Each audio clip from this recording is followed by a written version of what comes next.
बुआ जी की आंखें राजस्थान की लोक कथा। प्रद्युमन सिंह नाम का एक राजा था। उसके पास एक हंस था। राजा उसे मोती चुगाया करता और बहुत लाड़ प्यार से उसका पालन किया करता।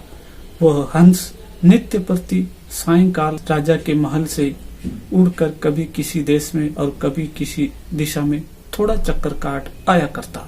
एक दिन वह हंस उड़ता हुआ दीवान जी की छत पर जा बैठा। उनकी पुत्रवधू गर्भवती थी।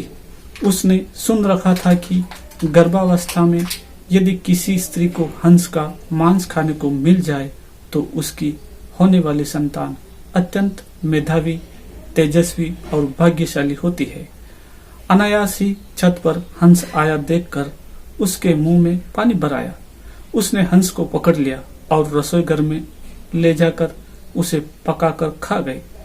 इस बात का पता न उसने अपनी सास को लगने दिया, न ससुर को और न पति को ही, क्योंकि उसे भय था कि अगर राजा को इस बात का सुराग लग गया तो बड़ा अनिष्ट हो जाएगा। उनका मन आकुल व्याकुल हो गया। चारों ओर उसकी खोज में आदमी दौड़ाए गए, लेकिन हंस कहीं हो तब मिले ना।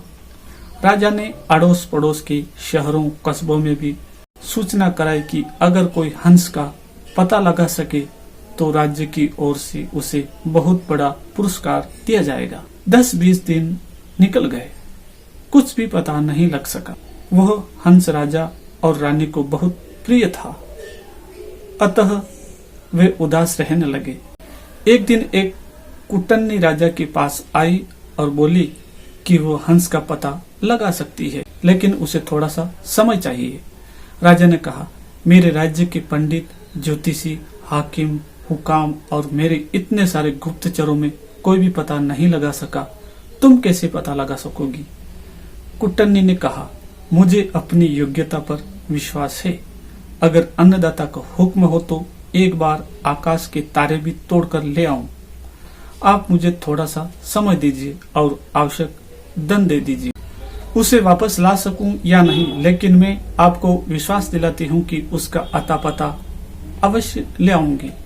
राजा ने स्वीकार कर लिया और कुटन्नी अपने उद्देश्य की सिद्धि के लिए चल पड़ी। सबसे पहले कुटन्नी ने यह पता लगाया कि शहर के धनिक घरों में कौन कौन स्त्री गर्भवती हैं।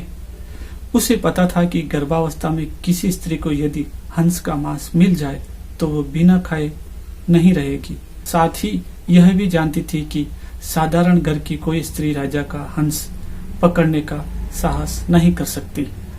खोजते खोजते उसे पता लगा कि दीवान की पुत्रवधू गर्भवती है। अतः उसके मन में संदेह हो गया कि हो सकता है राजा का हंस उड़ते उड़ते किसी दिन इनके घर की छत पर आ गया हो और गर्भावस्था में होने के कारण लोभवश वह स्त्री उसे खा गई हो। कुटन्नी ने सोचा किसी भी स्त्री के साथ निकटस्थ मैत्री करने के लिए उसके पीहर के हालचाल जानना आवश्यक है। इसलिए कुटन्नी उसके पीहर के गांव पहुंची। वहां जाकर उसने पीहर वाले सारे लोगों के नाम धाम तथा उनके घर में बीती हुई खास खास पुरानी घटनाओं की जानकारी ली। उसे पता लगा कि दीवान जी की पुत्रवधू की बुआ छोटी उम्र में ही किसी साधु के साथ चली गई थी और आज तक लौटकर नहीं आई है। उसने सोचा अब दीवान जी के घर जाकर उनकी पुत्रवधू की बुआ बनकर भेद लेने का अच्छा अस्त्र अपने हाथ आ गया है। वो दीवान जी के घर गई। उनकी पुत्रवधू के साथ बहुत स्नेह ममत्व की बात करने लगी और बोली, बेटी मैं तेरी बुआ हूँ। हम दोनों आज पहली बार मिली हैं। तुम जानती ही हो कि मैं तो बहुत पहले घर छोड़कर एक साधु के साथ चली गई थी। हाल ही में घर लौटकर आई और भाई से मिली तो उसने बताया कि तुम यहाँ ब्याही गई हो और तुम्हारे ससुर राज्य के दीवान है। यह जानकर मन में तुमसे मिलने की बहुत उत्कंठा हुई तो यहाँ चली आई। तुम्हें देखकर मेरे मन में बहुत ही हर्ष हुआ। भगवान तुम्हें सुखी रखें और तुम्हारी कोख से एक कांतिवान तेजस्वी पुत्र पैदा हो। मैं परसों वापस जा रही हूँ और तुम्हारे लड़का होने के बाद भाई भाभी को साथ लेकर बच्चे को देखने और उसका लाड चाव करने यहाँ आऊंगी। दीवान की पुत्रवधू ने अपने भोलेपन के कारण उसकी बातों का विश्वास कर लिया और बोली, बुआ जी आप आई है तो 10-20 दिन तो यहाँ रहिए, जाने की इतनी जल्दी भी क्या पड़ी है। बुआ बनी हुई कुटन्नी को और क्या चाहिए था, उसने वहाँ रहना स्वीकार कर लिया। थोड़े ही दिनों में बुआ भतीजी खूब हिल मिल गई। एक दिन बातों ही बातों में बुआ जी ने कहा, बेटी, गर्भावस्था में किसी स्त्री को अगर हंस का मांस खाने को मिल जाए तो बहुत अच्छा परिणाम निकलता है। उसके प्रभाव से होने वाले संतान बहुत ही तेजस्वी और कांतिवान होती है। किंतु हंस तो मानसरोवर छोड़कर और कहीं होते नहीं, इसलिए यह काम पार पड़े तो कैसे पड़े। यह सुनकर उसने अपने हंस खाने की बात बुआ जी को सहज भाव से बता दी। सुनकर बुआ ने कहा, बेटी, ये अचरज की बात है कि तुम्हारे यहाँ राजा के पास हंस था। तुमने जो कुछ किया वह बहुत अच्छा किया, किंतु तुम्हें किसी के सामने इस घटना का जिक्र नहीं करना चाहिए।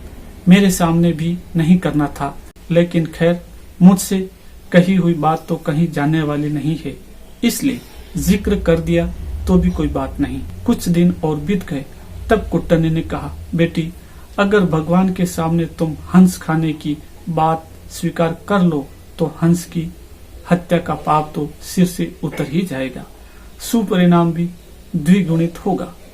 मंदिर के पुजारी से कहकर मैं ऐसी व्यवस्था कर दूंगी कि जिस वक्त वहां तुम सारी घटना बताकर अपराध स्वीकार करो, उस वक्त पुजारी भी वहां नहीं रहे तथा और भी कोई न रहे, हम दो ही रहेंगी। उसने ऐसा करना स्वीकार कर लिया। कुट्टनी लुक छिप कर राजा के पास पहुंची और बोली, आपसे वायदा किया था, उसके अनुसार हंस का अता पता लगा लाई हूँ। ऐसा कहकर उसने सारी घटना राजा को बताई। राजा ने कहा, इसका प्रमाण क्या है? वह बोली, फला दिन आप मंदिर में आ जाएं और हंस खाने वाली स्त्री की स्वीकारोक्ति स्वयं अपने कानों सुन ले। राजा ने ऐसा करने की हाँ भर ली। नियत दिन समय में कुछ पहले पूर्व योजना के अनुसार कुट्टनी ने राजा को एक जरा ऊंचे स्थान पर रखे हुए एक बड़े से ढोल में छिपा दिया और बुआ भतीजी मंदिर पहुंची। मंदिर का पट खुला था, पुजारी था और दूसरा कोई भी व्यक्ति वहां नहीं था। अब बुआ जी ने शुरू किया, हाँ तो बेटी, क्या बात हुई थी उस दिन? दीवान की पुत्र वधू ने घटना आरंभ की। वो थोड़ी सी घटना ही कह पाई थी कि कुट्टनी ने सोचा, राजा ध्यानपूर्वक सुन तो रहा है ना, इसलिए वो ढोल की तरफ इशारा करके बोली, ढोल रे ढोल, सुन रे बहू का बोल। उसका इतना कहना था कि भतीजी का माथा ठनका। उसे वहम हो गया कि हो न हो दाल में कुछ काला है, मालूम होता है मैं तो ठगी गई हूँ। वह चुप हो गई। बुआ बोली, हाँ तो बेटी, आगे क्या हुआ?